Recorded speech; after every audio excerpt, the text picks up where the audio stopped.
Howard Partridge, how you doing today? I am phenomenal, of course. That's my So job. I was going to ask you, are you still in business? Looks like you're still in business. Oh yeah. So our cleaning business is, the numbers are down right now.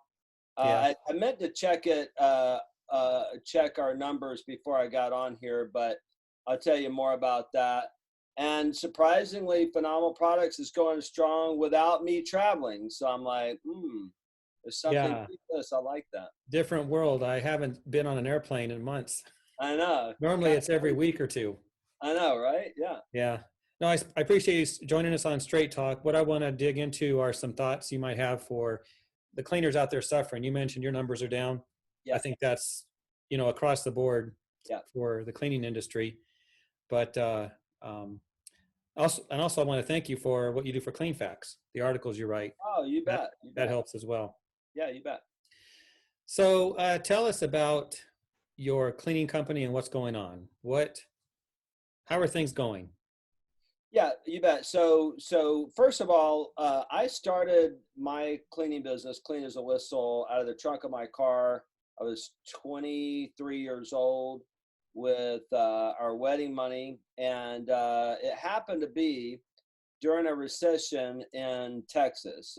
Texas at that time was really dependent upon oil and energy. I didn't know all this stuff at the time. I was 23 years old. I was a waiter and I just wanted to have my own business. And a friend of the family had a cleaning business and he was driving a red Mercedes. I was like, okay, I want to be him.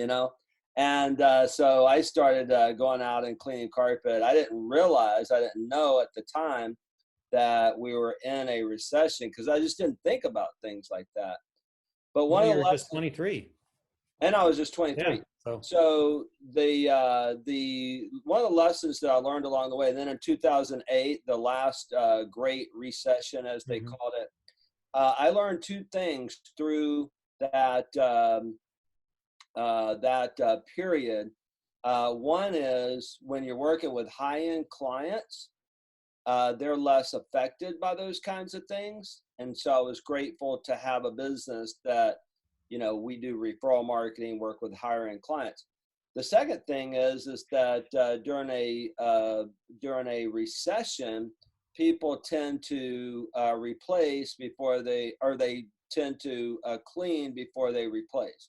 Now we're in high end residential mostly and some commercial, about And you're in 10% Houston, right? in Houston. Yeah. Houston. Okay. Yeah. And about 10% of our business is commercial. And these are all people also who, want to work with a hiring company. So that really helped me. Found that people who do referral marketing, who stay in touch with their clients, who charge enough, did better through the recession. Now with this pandemic, we've got another little issue, and that is the whole coronavirus thing.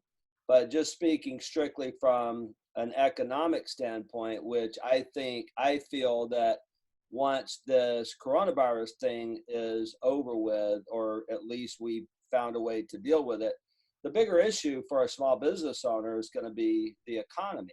You got 30 million people right now that are unemployed, and that's going to create a huge opportunity for people in the cleaning industry and the people, by the way, who sell equipment and products and things like that, because a lot of those people are just going to start their own business. They're going to be like, I don't want to go through this again. Okay. So you see more trunk of the car operators. Yeah, yeah. Now that makes sense because you can get into the business on the cheap. You can, yeah. You can. Yeah. Yeah, yeah, And yeah, then you can grow from there. yeah. Well, tell us about your employees. Obviously, you have less work. You're affected like everybody. Yeah. How do you deal with your staff, and what can you offer as advice to other companies that have the same issues? Yeah, so I decided immediately that since we are strong financially, a lot of money in the bank. There was a time when I had tremendous debt, and by making sure that we understood our numbers, that we were focused on making a profit. That ended up, and doing that for many years now, we had a lot of money in the bank. Even without the PPP, we were prepared. And I said, I don't know how long this is going to last. I don't know if this is going to last a year. At that time, we didn't know very much. That I've got a beautiful home here that's paid off. I got debt free personally. And I immediately called my bank and I said, look, I want to mortgage my house, get as much money as I can from that house. I have a house in Florida. Give me as much money as I can there, increase our line of credit. And then when the PPP came out, I had my administration director apply for that immediately on day one. And so my focus has been to do whatever I could to keep my staff, because we have a lot of people on our team that have been with us for over 20 years. You don't get that kind of experience. You don't get that kind of training, overnight. And people who just reacted and let their staff go, I feel sorry for them. So I decided I would rather have a mortgage on my house. I would rather have less money in the bank and keep my team. And so what we did is everybody took a little bit of a cut because they're not going to work. They're not working as much and it's slow. We paid them, our technicians, a minimum amount and enough to pay their family, and just have continued to do that. Now, we had the PPP come in. We're fine. In fact, the bankers have been so busy, they haven't even funded the loan on my houses yet. I don't even have that money. But again, we don't know how long this will last. And, PPP 1%, I could take that and I could hire some new people and build out my team for the future. Because for a company my size, one of the biggest challenges before this happened was finding good people. With a 4.4% unemployment rate, you pickings are slim, right? You don't want to hire someone who's unemployed. But one of the huge opportunities for people who want to grow is that there are going to be all kinds of great people that are going to be available, that are already available, right? So we're going to go into hiring mode as soon as everything starts opening back up. We have some activity, everybody feels safe. We're going to start hiring people. And because, they're great people, through no fault of their own, they lost their job. Maybe their business, maybe they work for a restaurant or something like that. Maybe they were a business owner who had to go out of business, And then for the smaller companies, it might be time for you. I wrote a whole list for you this morning, by the way, and there are things that cleaners need to be thinking about. But one thing is this is going to come back. I think that the cleaning industry is probably going to be stronger, at least in the middle and upper markets, right? Because everyone's saying that, yeah. Yeah, because the thing is that people are probably going to be cleaning rather than replacing. And even though there may be a little bit of a downshift, like people who unfortunately might lose their homes, or they're renting a house, they might have to go to an apartment. People who are in a nice apartment might have to go to a lesser apartment. But the fact is that if you're a quality service provider, and that's who we deal with. I don't deal with anybody who's trying to be the cheapest or the bottom market. If you are a professional cleaner, you offer a good service, you offer, good technical work, then there should be a lot of work for you if you do the marketing things that you need to do, And so I think that there's going to be a lot of opportunity, and there'll be a lot of opportunity for you to finally grow and get off the truck. I have a few people in our program. I have a lot of people over the years that got off the truck, and I have a few people right now that are wanting to get off the truck. And I'm like, man, this thing comes back. This is your opportunity, right now. Yeah. I want to get into some marketing tips in a moment, but one other question. Yeah. With your team going into these homes. Yeah. They're wearing masks. Yeah. And how long do you think that's going to go on? I don't know. Yeah. And my main question is, what are you going to do to make sure that they keep wearing them? Because I tell you what, when I go to the grocery store for 15 minutes, I hate it. It's uncomfortable. You're in Houston. I bet it gets warm down there. Well, it does, and it's about to get So, warmer too. Yeah, so practicing the 6 foot rule, keeping in mind that I'm not at my company every day. In fact, I haven't even been to the building in months. When I do communicate with my directors, I communicate by email or phone or whatever. And it's rare because it really truly is turnkey. They're great. They make good yeah. decisions. And so I haven't been involved in that conversation with them. I know when they come here to work at my house, they're wearing the mask. And if nobody's around, if nobody's within, 10, 20 feet, we ask people to, hey, if you don't want them in the cleaning area anyway. So I'm sure they probably, you know, don't wear it 100% of the time between the time that they arrive and the time that, they leave. But if they're going to be in the presence of someone or within, in the same room, they're going to wear that mask. Yeah. So I imagine prepping before they go to the job with the Yeah. customer on all this would be good. Yeah, To do. absolutely. Yeah, we Mhm. lay out all the rules, and we're always communicating with our clients, in a variety of different ways. I do have to show you something real quick that was just so powerful. Actually, I must have put them. Oh, here they are, right here. Uh, this right here is all the letters I got from our team members thanking my wife and I for keeping them employed and not laying them off, and paying them even though they weren't working a full-time job. Well, that'll pay off in the long run. Absolutely. Yeah, Yeah. because when things come back and when we get busy again, you won't be out there looking for new techs. You'll already have your good ones with Yep. you. Yep. That's cool because on social media you see companies are laying everyone off, and it's sad, but yeah, Yeah, and and our guys know it. Had you some bet. work being done here. Went downstairs, and a guy who's been with me over 20 years. He looked at me with tears in his eyes, and he said, "Thank you," because he said, "I have so many friends. I know so many people that don't have a job right now, and we know that you don't have to do this. You're basically paying us a full-time wage for working just a little bit."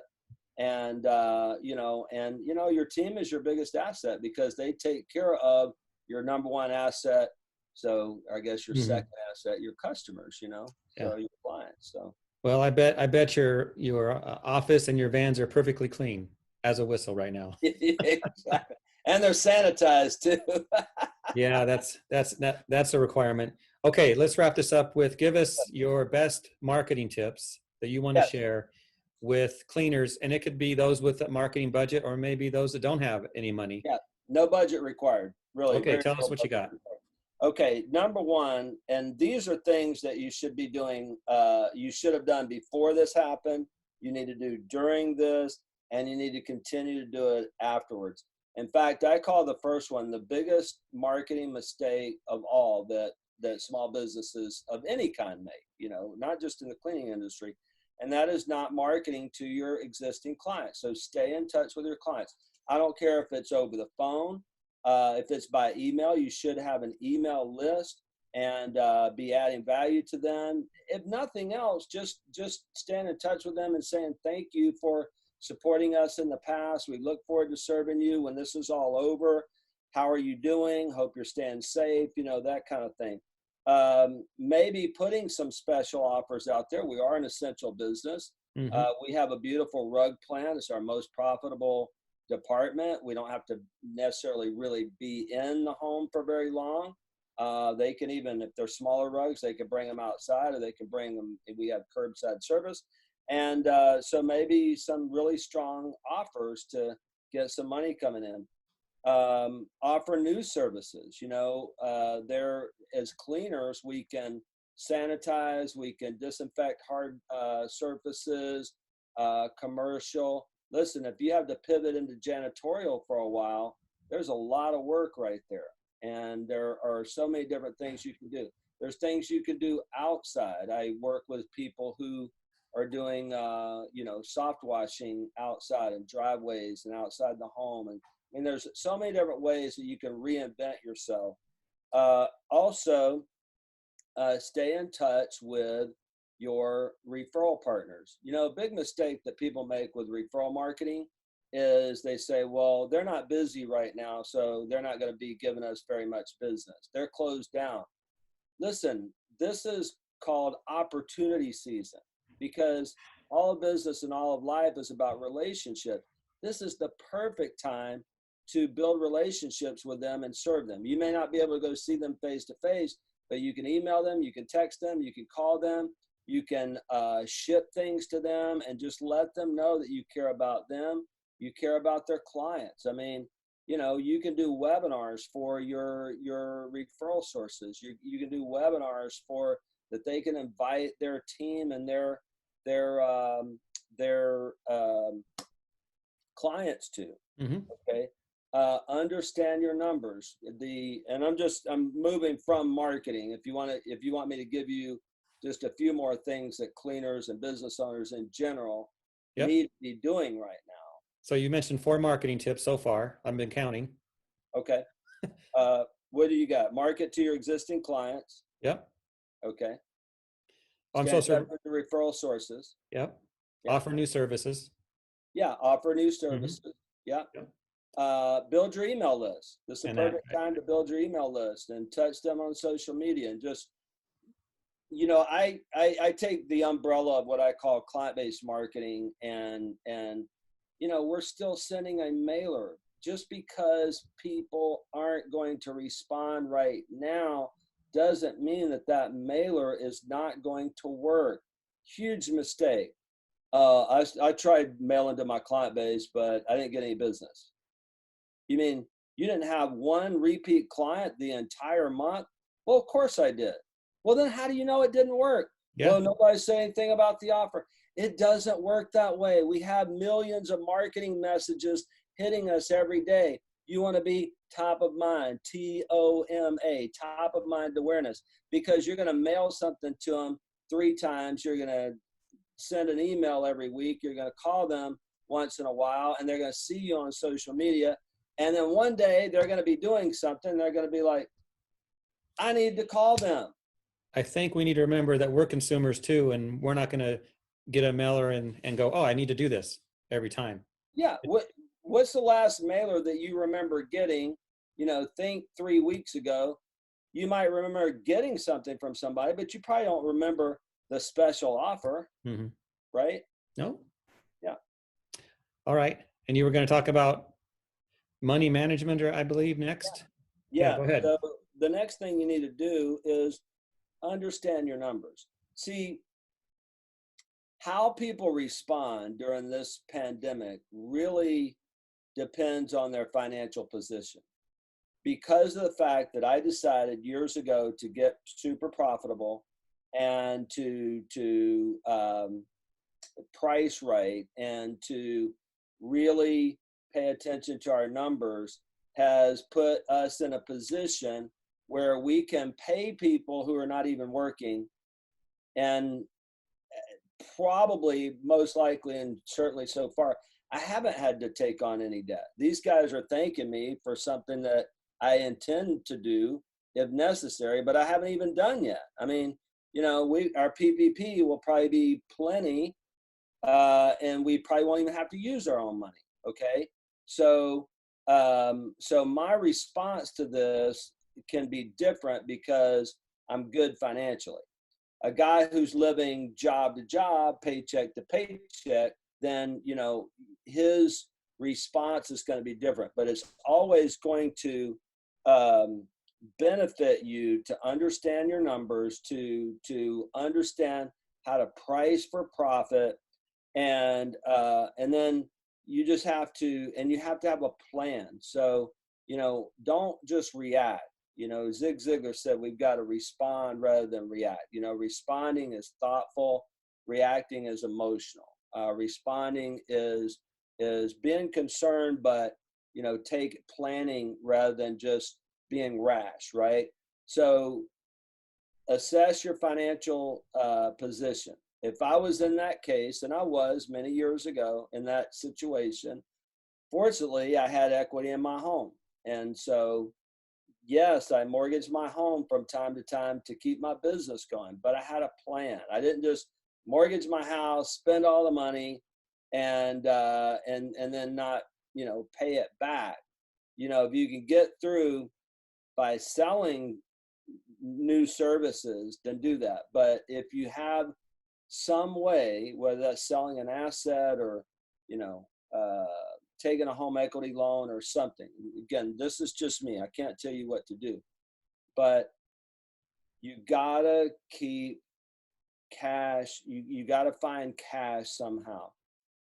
Earlier this year, before all this happened, I had the amazing opportunity to meet Jack Stack, who is a legend in the employee-owned company space. He wrote a book called The Great Game of Business, and he was like the one that put open book management on the map. And he had just come from Spain and was with the president of Spain for 3 or 4 days. And Ellen Rohr invited me to this seminar. I got to meet the guys who do Great Game of Business. And then we had this reception with Jack Stack.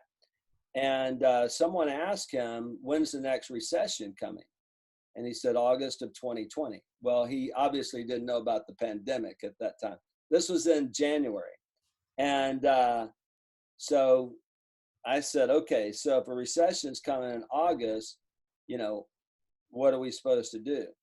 He said, get out of debt, sell every asset that you have, that you don't need. He said, find cash any way that you can so that you'll be prepared, and collect all the money that's due you. So, if I had accounts payable, which I don't, we pay every bill that we get like immediately. But if I had a bill to pay, even if we had a bill that was, over 30 days, and my vendor called me and said, look, I'll give you X% off if you pay it early, I'll do that. And you may have vendors that could do that. Yeah, it's incentive. Right? Sure. Yeah. And so just get cash any way that you can, because that's what's going to see you through this thing. If you don't have places to get cash, you just got to hustle. Maybe you do need to deliver pizza. If you're like at that, where I was working out of the trunk of my car, I was waiting tables at night to pay the bills while I was out there cleaning. You just got to do what you got to do. You got to hustle. You don't just sit home and wait for everything, to take action. Yeah. When I was in business, one way I got work was knocking on doors and introducing myself. That's kind of not going to happen right now. That's not going to happen right now. But I tell you, here's another thing that smaller cleaners can do. And I share this because I know such a large audience out there. A lot of these guys that are on the Facebook pages and everything are smaller operators. Mm-hmm. Like I have a couple of guys in my group, and I have one group that I personally do. And there's a young guy on there. He's owner operator, and he's like, man, my residential just dried up, no calls whatsoever. He said, but then I got a mold job, and that turned into a water damage job that turned into this. He said, I actually did more money this first week than I would have in residential cleaning. So yeah, you may know people in the industry who are busy. Maybe they're doing restoration. You can go and partner up with them. You have equipment that maybe they need. So look around and see, maybe you can get involved in a service that's essential somehow, and work with someone else. Just, go find ways to generate cash. Mm-hmm. Well, Howard, good stuff. Thank you. I have one final question. Yeah. All those books behind you, have you read all of them?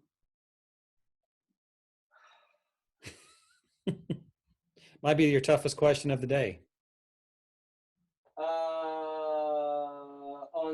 these shelves right here, there may be 5 of these books that I haven't read yet. Yeah. On these shelves over here and these shelves over here and all of my shelves in the other room. I didn't know And about these other shelves. yeah, I have. Yeah, I have. I'd love to have a room where it's just nothing, but it's just, books, Yeah, it 360 looks good. books. Yeah. So I'd say maybe, 30% of the other books I haven't read. But, that's the other thing. One of the things that I'm sharing with people right now, three more things real quick. One is use this time to work on your systems. Okay. Like if you do have downtime and you're not desperate to go make money, use this time to strengthen your business, work on your systems. Maybe one system you need to create is, how do I hire someone? Maybe reading some books on being a better leader, right? Well, that was my point. The more you read, the more you learn, the better you'll implement. Absolutely, no doubt about it. And of course, you probably need a coach or someone around you to, walk you through and make sure that you actually implement. Use this time to spend time with your family. When I started 2020, I had a goal to spend 30 straight days at my beach house in Florida. I didn't know how I was going to do it with my travel schedule. And I had I think it was July all blocked out. And of course, we have, my wife is here in Houston. She works for my cleaning company now. My son, my daughter-in-law, my grandchild are here. So I got to, balance that schedule to be able to do that, bring them down there, send them back and all that. Well, one thing that happened was, because of coronavirus, my wife and I just took off to Destin, spent 33 straight days there. And I had my son and his family come down for a week. And so I ended up reaching my goal. And so, if you're good financially, listen, spend time with your kids, spend time with your family, spend time with your grandkids, take walks, play games, take advantage of this opportunity. Okay. And then the final thing I want to say is this, is that, speaking of these books back here, every outcome in your life, every outcome in your business starts right here. Zig Ziglar said, you are what you are and where you are because of what has gone into your mind. You can change what you are, where you are, by changing what goes into your mind. You see, when you change your thinking, you change your beliefs. That's the business that we're in, that, we want to help people understand that they can be more, do more, have more. And this is why I love working with the Ziglar organization, and why I have Zig Ziglar's books up here, which I've been featured in every single one of those books up there. And because a lot of people don't believe, man, I can't hire people, or I don't believe I'm going to be successful. I don't believe that this is going to work out. I don't believe in myself. All these limiting beliefs. That's why you need to read. That's why you need to study. That's why you need to, and we appreciate you listening to things like this, because that's what's going to change you. Because then when you change your beliefs, you change your expectations. I expect to win. Zig Ziglar's last book is called Born to Win, and you got to plan, you got to prepare, and you got to expect, right? So when you expect to win, your attitude is going to be different. I'm uplifted during this time. I'm not worried, because I know that we can get through it. I know I'm going to be okay. Now, I've prepared, okay? You got to plan to win and prepare to win. But there have been times in my life where things that happened I wasn't prepared for. I didn't prepare for it. But when you have the right mindset, you believe you can get through it, you expect to get through it, your attitude is better, which is then going to change your behavior. I call that implementation. I wrote a book called FTI, Failure to Implement. And when you change your behavior, you change your performance. If you go do a bunch of right things, you're going to perform better, and that's going to change your life. So the last thought is, change your mindset, how you think about these things. So many people are spending so much time, thinking and talking about I